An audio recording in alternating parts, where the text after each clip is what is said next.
You're listening to PatchBay on tymkrs. Welcome to PatchBay, a conversational podcast all about audio equipment, music, audio engineering, recording, live sound, but never drummers, ever. That's not very fair. So I guess we get to welcome our new guest, eh? Yeah. Co-host. So we've been working on this for a while, and our imaginary friend has finally joined us. Hello, Colin. Hey guys, how's it going? Thanks for having me on.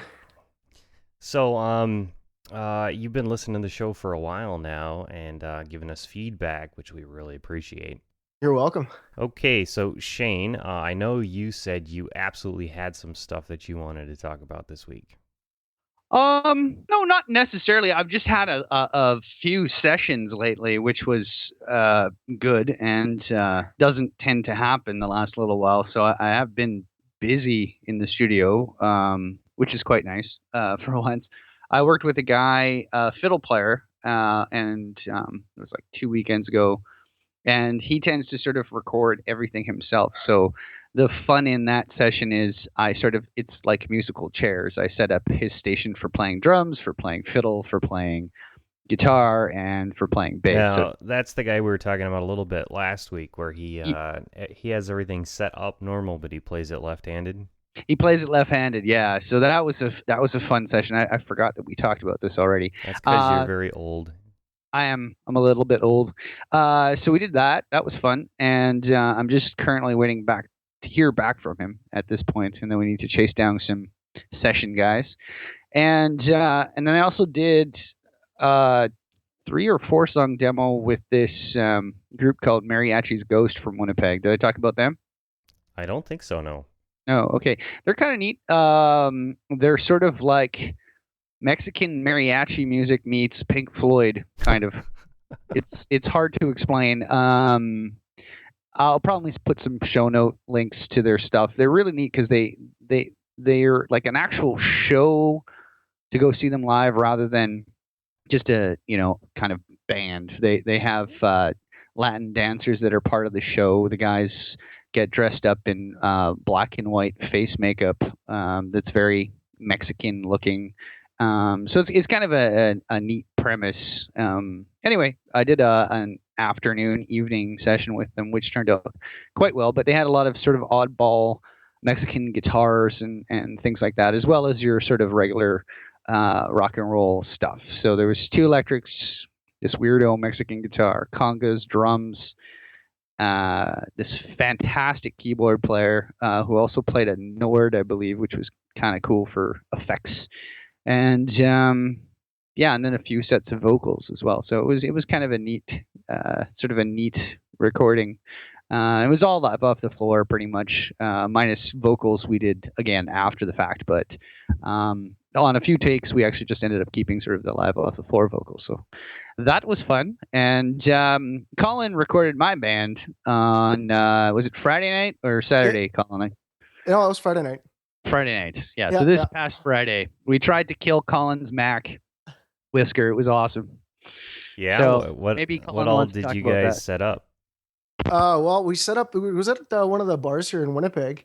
And of course, we were lucky enough that they had a third split off their Snake. So I just plugged in a pair of Motu audio interfaces into there and then into my Mac. And like Shane said, we tried to kill my Mac recording their band, and they were unsuccessful. So you guys were using 2 audio interfaces with what, Pro Tools or something? Actually, thanks to you guys, I've been using Reaper. And Reaper was able to handle 2 audio interfaces simultaneously with no problems? Not at all. 16 channels, no problem. Wow. And what was it, 4 hours worth of recording?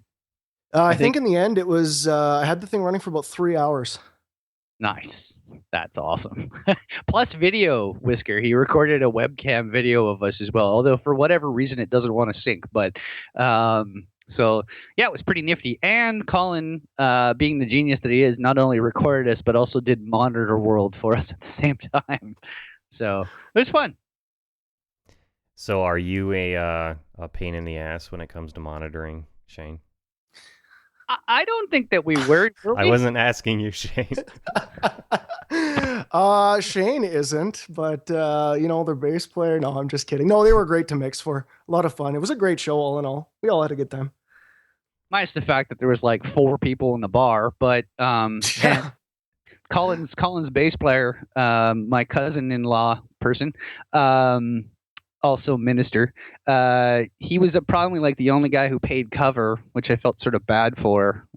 He paid $7 to see us. Everybody else does the "I'm with the band" thing, so we need to let him know that he needs to remember that. But it was a good show, yeah. So, and Colin already sent us one mix, which sounds pretty fantastico so far. So. I'll tell you one thing for sure, Shane. When I was clicking that send button to send you that mix, man, was I nervous. Amateur audio guy sending it to the pro audio guy. I know, it's funny. He sends me this message. What was the message like? I'm extremely nervous to be, amateur guy sending to pro guy his own band. It was like, it sounded fucking amazing, man. I had like 3 beers in me. I was like, that's genius. It sounded awesome. It was actually, it was a nice, because it never really heard us live, like listening back to it, and there was a lot of energy. So, and if you guys want, we can throw a little bit of it in here if you'd like.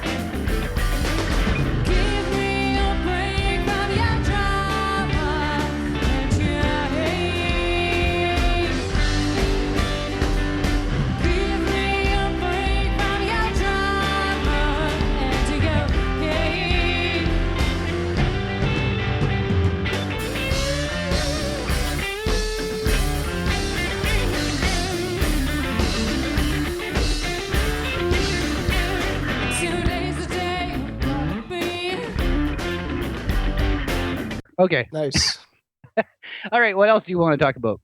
Well, there is the fact that we're running on some prototype mojo here. To get the third caller in, we wanted to make sure we did it right for you guys out there.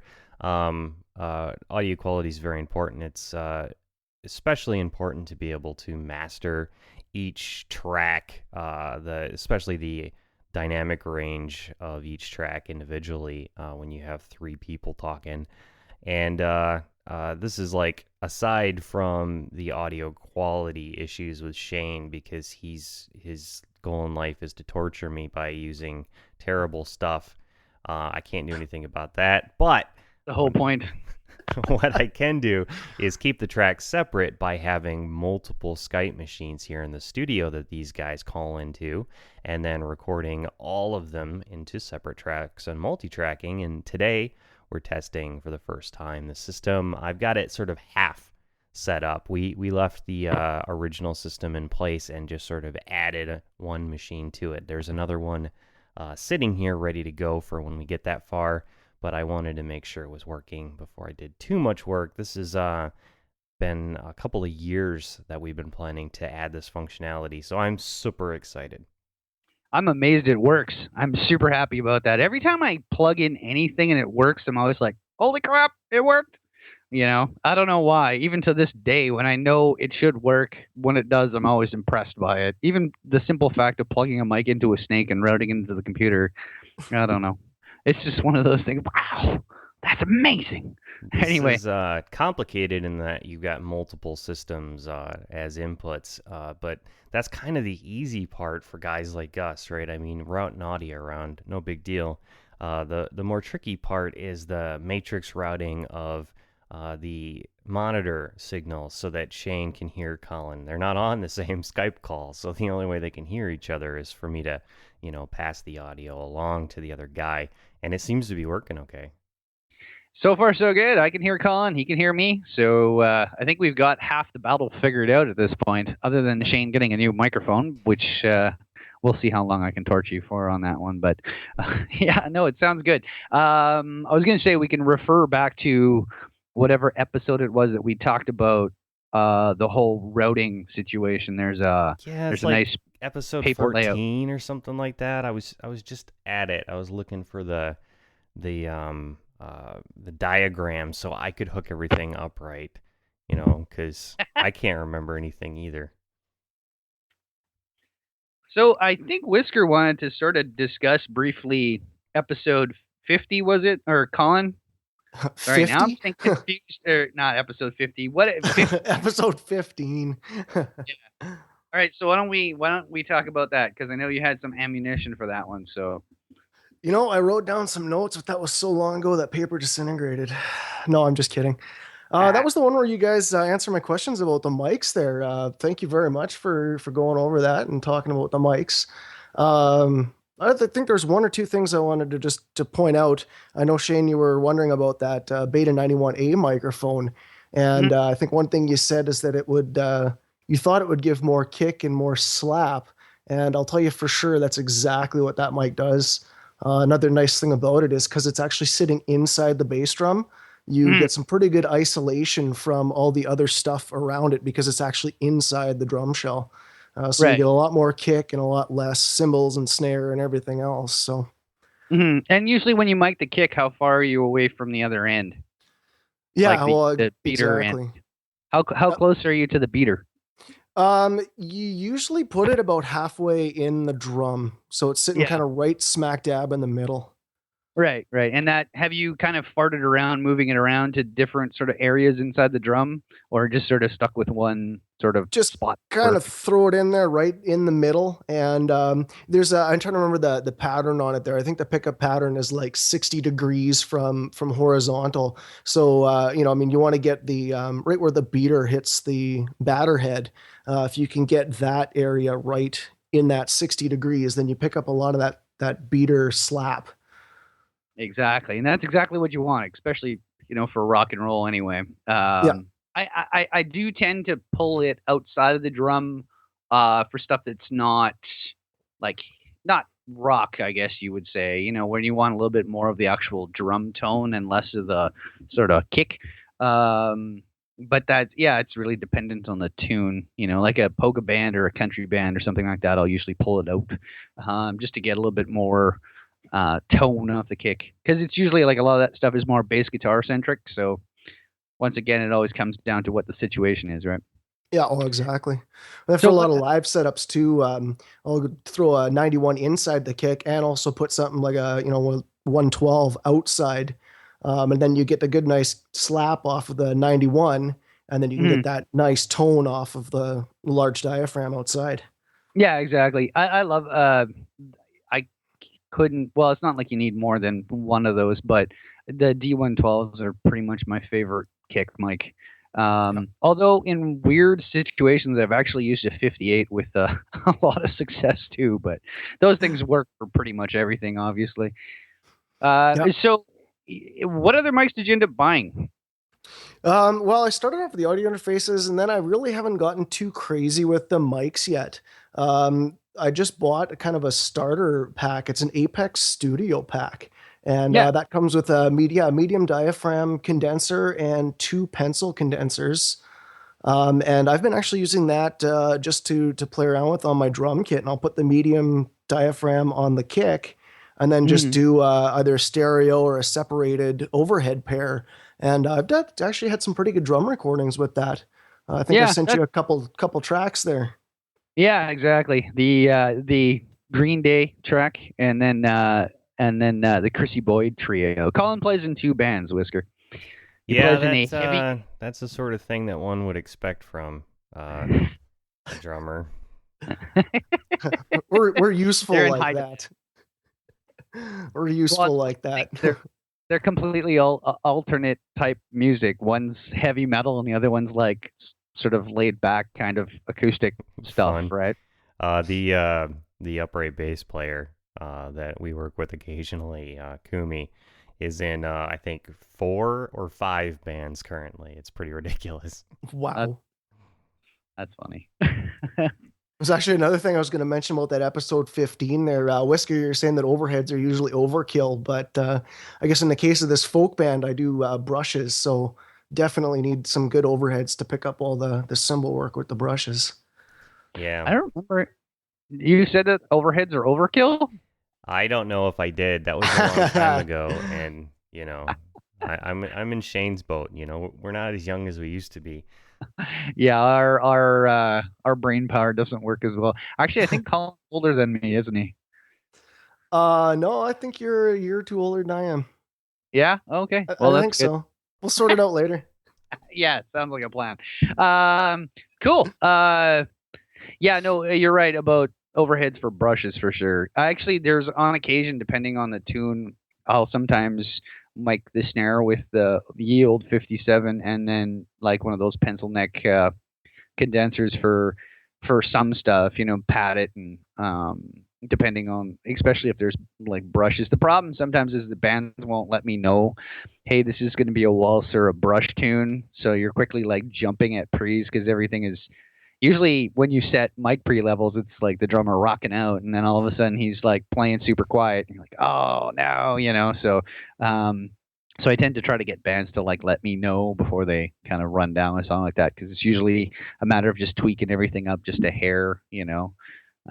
But yeah, no, I do tend to do that once in a while, or just like the side stick mic versus the straight ahead kind of sounding mic, if you're playing full snare. But yeah. Anyway, I'd say one good thing to always keep in mind with drums in particular is that every single kit has, its own character, and the approach for it should be tailored to it.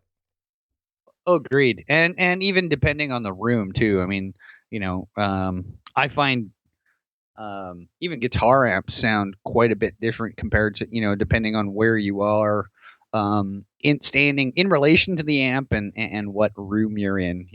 Certain rooms will eat the bass up much more than other rooms and stuff like that. So yeah, it's definitely worth not always sticking to the default technique if you're changing drums or changing rooms. It's always good to pop it in, listen to it, move it, tune the drums is usually a good plan. Yeah. Well, every guy, I'm sure I've mentioned this before, but every single drummer that comes into my studio and sits down with my studio kit always says, what in the hell is wrong with the last effing guy that was on this kit? Because everybody tunes it differently. And they just sit down like, this is not right at all. It's like, well, everybody has different tastes, so it's hilarious. But it's like everybody swears that the last guy was a retard, so.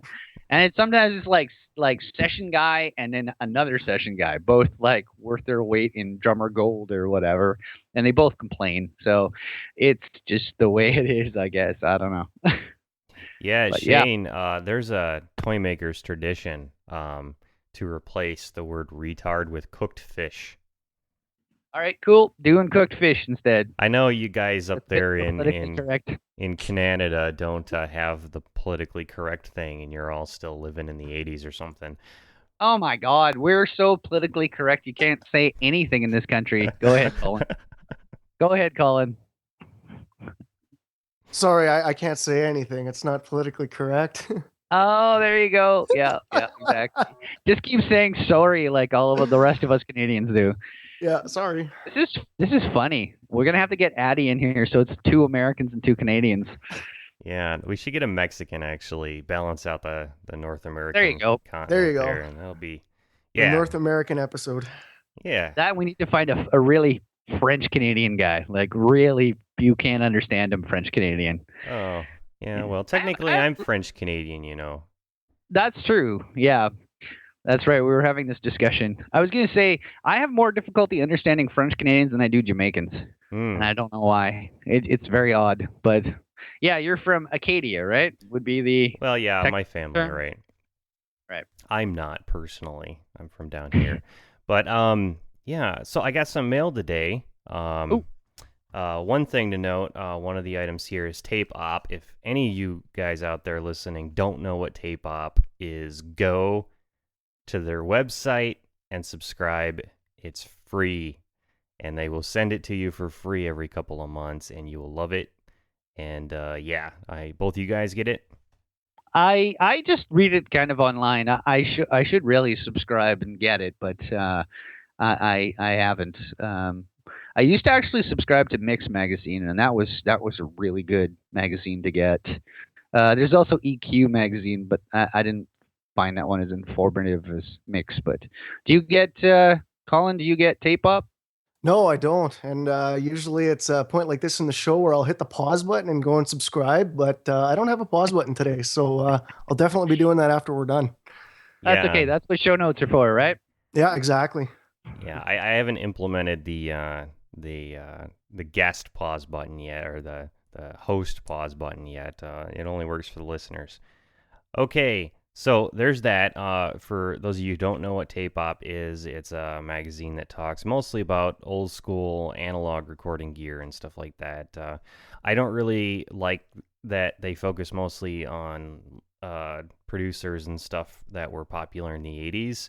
But other than that, it's awesome. There's a lot of cool stuff in there. So you guys out there should probably check it out, especially because, I mean, really, they'll send the magazine to you every couple months for free. They don't charge for it because, advertising. It's a cool business model for them. Also, I've got in my hand here a pack of strings that I'm going to try on that Rosolian, that parlor-sized resonator guitar that I got for my birthday from Addie. And so there were some problems with the action being too high and the intonation is slightly off. And I think trying some of these super light strings are going to help get that right where we want it. And so what I picked up is a little bit different. They're copper instead of bronze or anything. Mm-hmm. So we're going to try out some very light copper strings and we'll see how that goes. I definitely want to hear a recording of this guitar because I for the life of me, haven't heard one on any recordings, at least that I can find. So I'm very curious to, once you get it set up and happening and stuff like that, do some kind of, minute and a half tomfoolery so that we can hear what it sounds like. Yeah, totally can do that. I'll probably use one of the small diaphragm condenser mics and just point it at the guy and see how it does. Sounds good.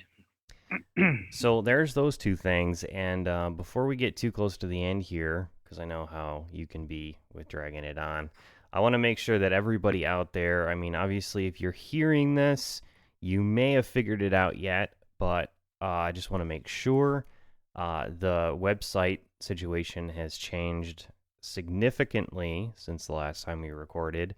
Right before we went on our big epic road trip, the web host that we were using decided to implement a new business model where they CPU throttle their customers until they don't have any customers anymore.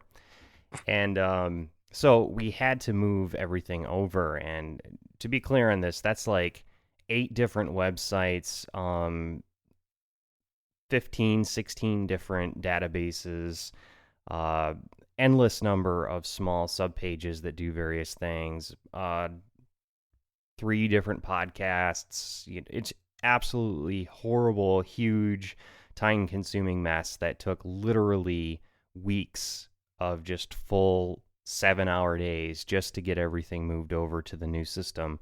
So when we got it there, we decided to simplify things a great deal, because if I have to move it again, I don't ever want to have to do that again.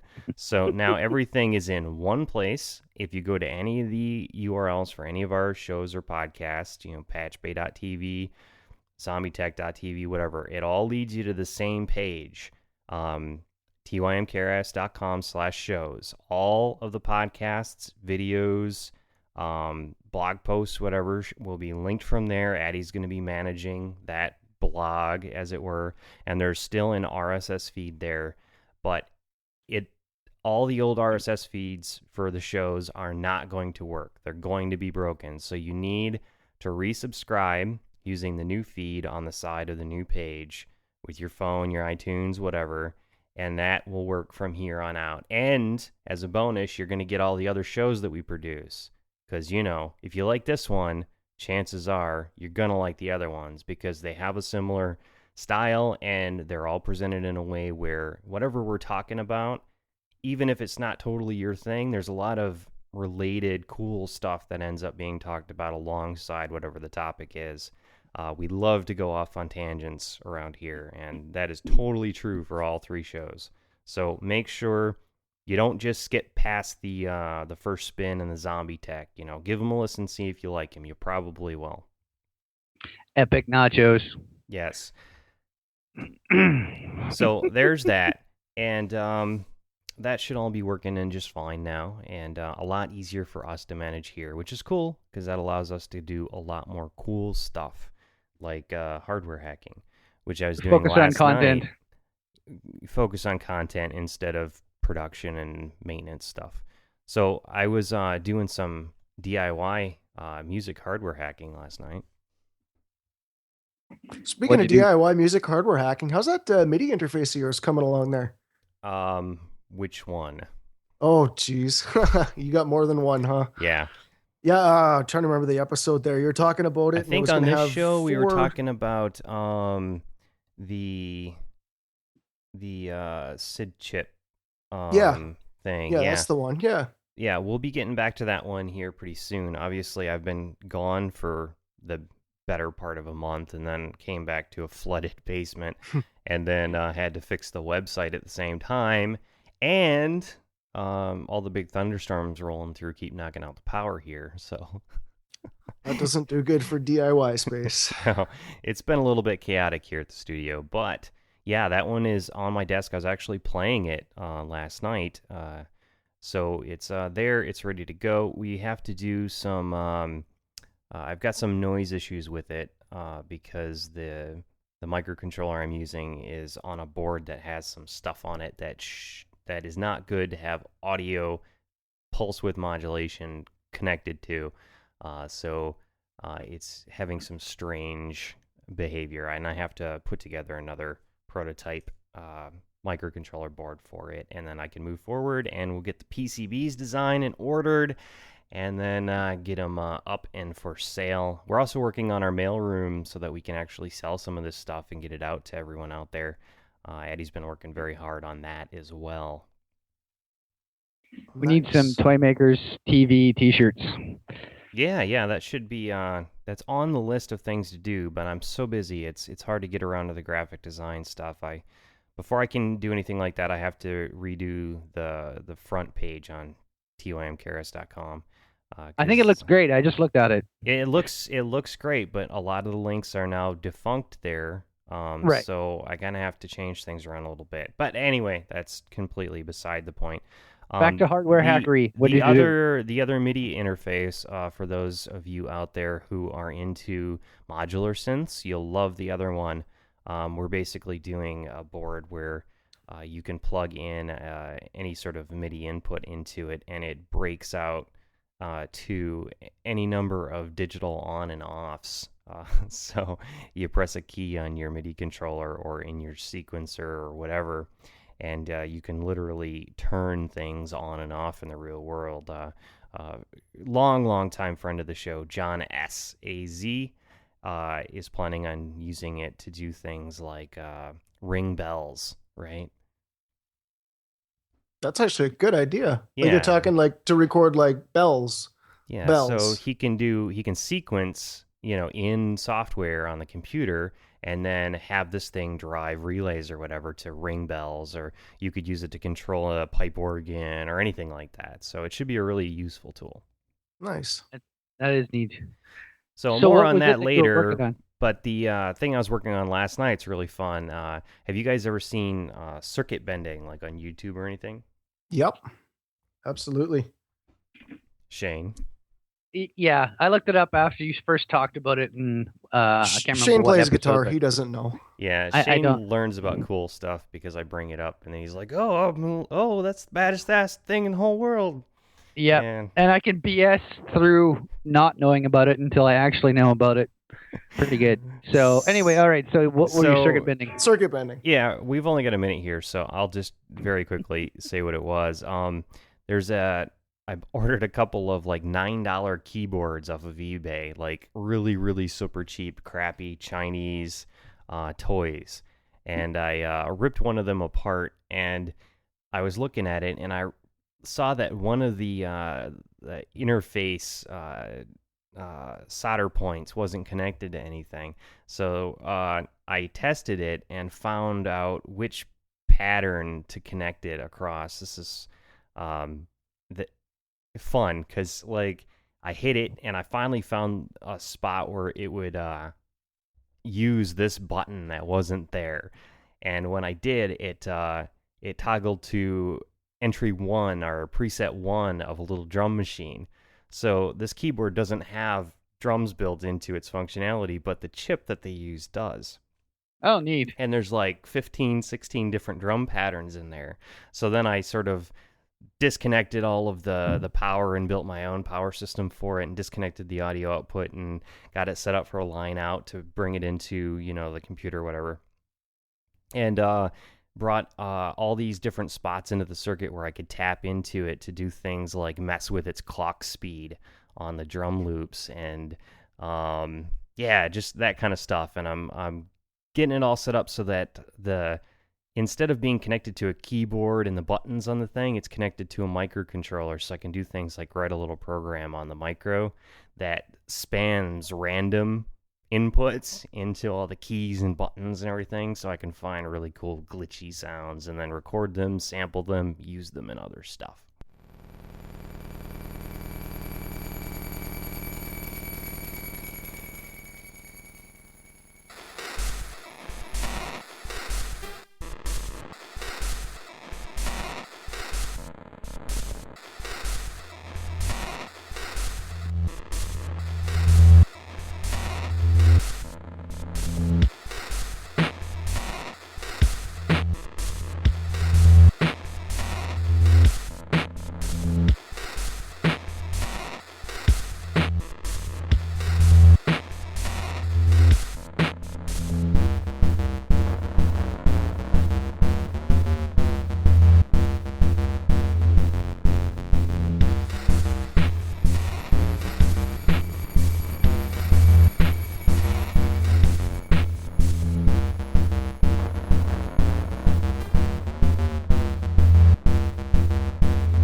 That's cool.